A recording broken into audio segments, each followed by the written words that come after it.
Hi, Envirogurl here with another Envirogurl tip.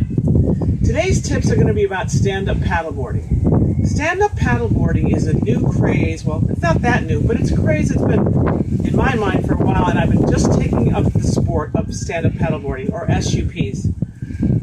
I've even heard that there's restaurants opening in Florida where you can take your stand-up paddleboard and come up to the restaurant and have dinner and then stand-up paddleboard home. I don't know if that'll catch on here on the south shore of Long Island, because as you can see behind me, the trees are bare of leaves. It's October 24th, and it's getting a little nippy out, but today is going to be one of our last days out on the water.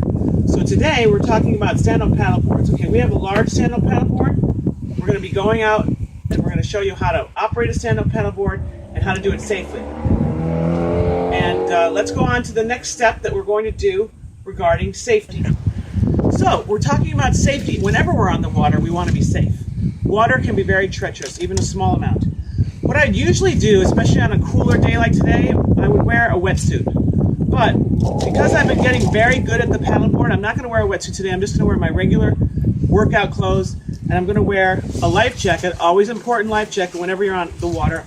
I heard in Florida that it's a law, and if you don't wear a life jacket, you can get a ticket. But I don't know what the law is here in New York State, but you should definitely wear any kind of and doing any kind of water sports, you should always wear a safety vest. You should also make sure you're very hydrated. I've been drinking a lot of water today. Water does a body good. You want to drink a lot of water and be hydrated whenever you're about to do exercise. I also forgot to take off my rings. I'm going to take them off because I don't want to paddle with rings on because it kind of hurts your fingers. I'm going to leave these here on the shore. You can see I have my water shoes on. Even though I'm just wearing regular pants, I might even just hike these up because I don't want to get them wet. The only thing that will get wet are, hopefully today, instead of me falling in, the only thing that will get wet is my feet, which have water shoes on, which are warm, and my ankles. So let's go on to the paddleboard. So I'm about to put I'm lucky enough to live on the water, so I'm about to put my stand-up paddleboard in the water. I've attached the lanyard to my ankle so that I don't lose it, and I'm going to dump it in, ready to go.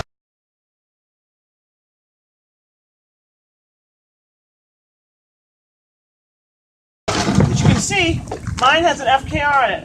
I rented this board from Freeport Kayak Rental, and I've been using it to practice. As I learn the sport, I'm going to buy my own soon, but I've been loving this Freeport Kayak Rental. I get it lined up for me to just jump on. Here we go. You have your life jacket on, keep some sun protection on, you're hydrated, you're ready to go out in the water. If you were in the water, in a shallow water, you could jump on the board a different way. I'm going to do it like this. And off I go. Off I go. One thing we want to ensure is we want to know which way the tide is going. If you're on the ocean, if you're on a river, you know that going downstream you're going to go, so you want to go upstream and come back to your destination. The same goes with the tide. The tide is going out, which it is now. The water's heading out.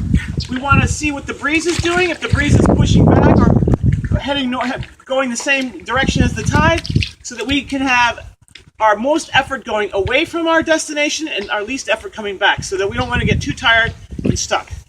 Okay, now off we go.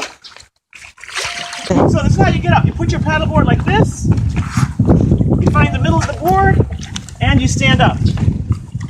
And off we go. Make sure there's no boat traffic.